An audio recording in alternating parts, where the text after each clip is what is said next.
Hey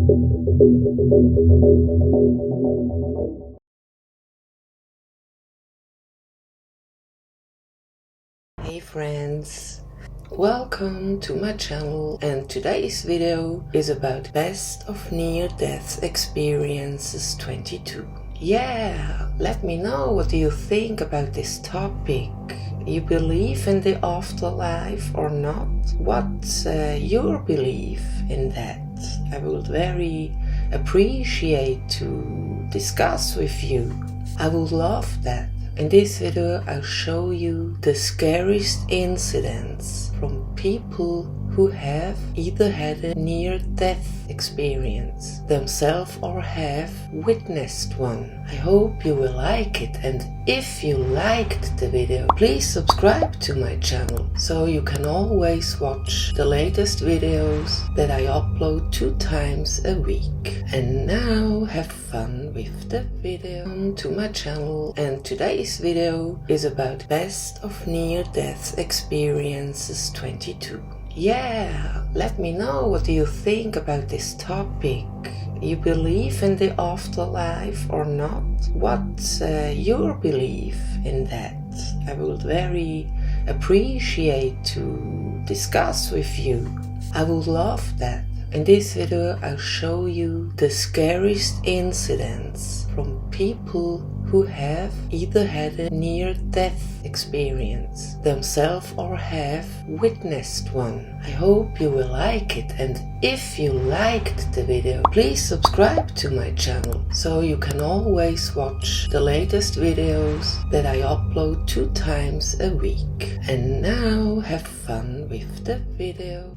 We're living in Santa Fe, New Mexico, and I had gone skiing with my daughter at the Santa Fe ski basin. So we had a couple of runs, and around 2:30, we got on the ski lift, and part way up, after about, I'd say no more than 30 seconds or so on the lift, I suddenly am hit with intense pains in both arms. And Janine turns to me and she says, "Dad, you're being rude. You're not paying any attention to me, and I'm talking to you." And I turned and I said, "Janine, I'm having a heart attack." And she went, "Oh my God." Immediately, I lost consciousness. She called up ahead of her, "We've got a heart attack here. Call it up the lift line. Tell them not to stop the lift until we get to the top. We've got to get up there as fast as possible." We get to the top. The attendant there said, "Can you ski off the lift?" And I said, "Yeah, I can do that." And I skied down and collapsed and passed out again. They managed to get me down underneath the attendant's shed. The owners of the ski basin, under all of those shacks at the top of their chairlifts, had built, essentially, you might think of it almost as a little clinic, a treatment center. You know, and it turned out that the doctor who headed the emergency unit at St. Vincent's was on the chairlift because it was a Wednesday, and he was training the ski patrol members in medical things that afternoon. So I, in essence, came under a doctor's care within minutes of this having occurred. While I was down there, couldn't see anything, couldn't talk, but I was listening. Eventually, they had to bring me down from the top of the mountain in a sled. So we get down to the lodge. A lot of tension down there at the time. Where is the ambulance? Where is the ambulance? When is it going to be here? You know, doctors there. Janine, my daughter, was with me. God bless her. Because every once in a while, Janine would come over and she would pat me. She would touch me.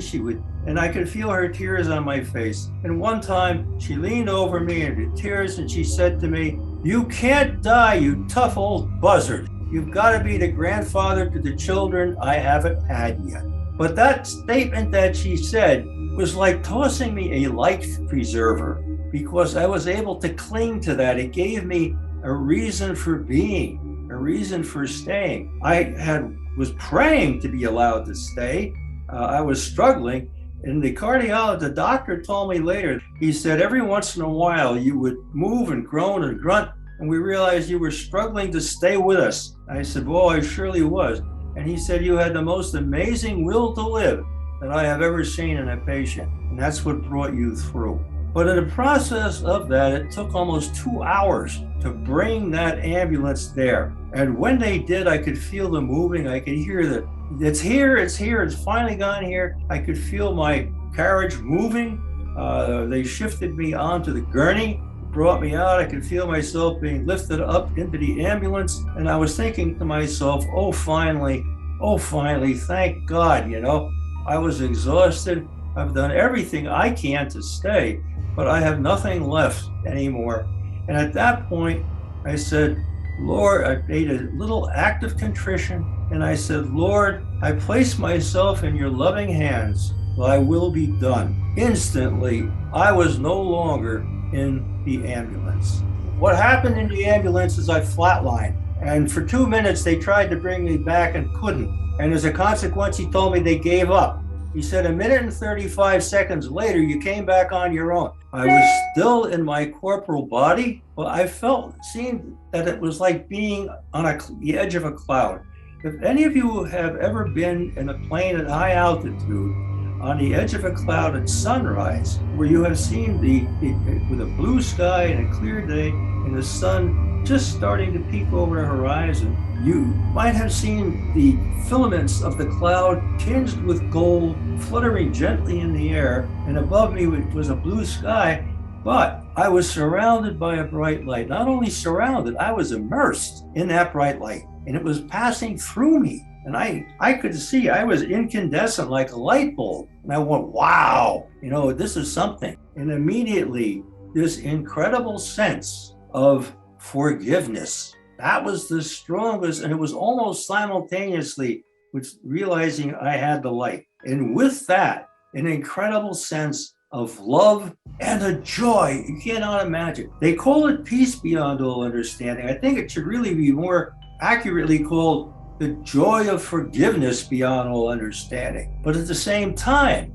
I was also still in extreme pain. And I mean extreme pain. Then I'm thinking to myself, my gosh, I'm on my way. But I'm saying, God, I don't want to be on my way.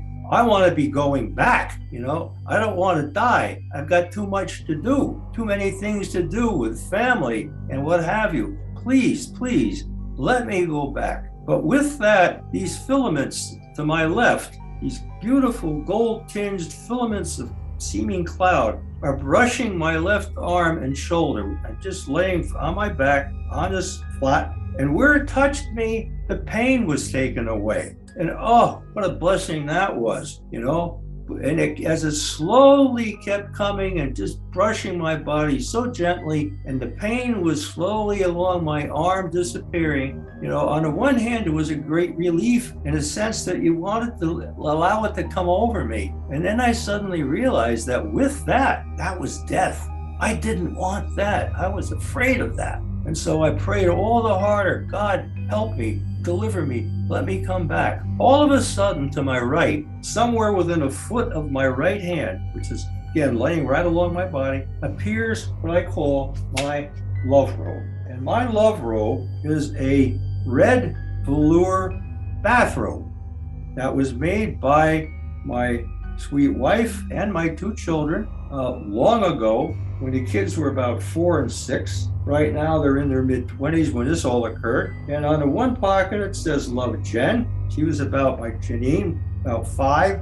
And the other pocket says, Love Jim. And then around the neck and the back, on the inside of the collar, it says, I love you, from Ruth. But only the 4 of us were aware that I even had it. But there it is, folded neatly. I can see that I love you, Dad, I love you, Jim, I love you, Jen. All I had to do was pick up my hand and reach to take it. I was so weak, so worn out that I didn't have the strength to do it. I couldn't do it. And I thought, I'm going to die. And then I thought, no, I'm not. And calling upon every ounce of willpower and physical strength I didn't even know I had, I managed to pick my right hand up, move it over onto that love robe, drop my hand on it and said, I want this. This was the love and the family, etc., that I was praying and begging to go back to. With that, I grasped it, I pulled it onto my chest, I said, I want this. Immediately, I lost consciousness completely. After all of this, I regained consciousness and I'm in the ICU down at St. Vincent's Hospital. And everybody was so happy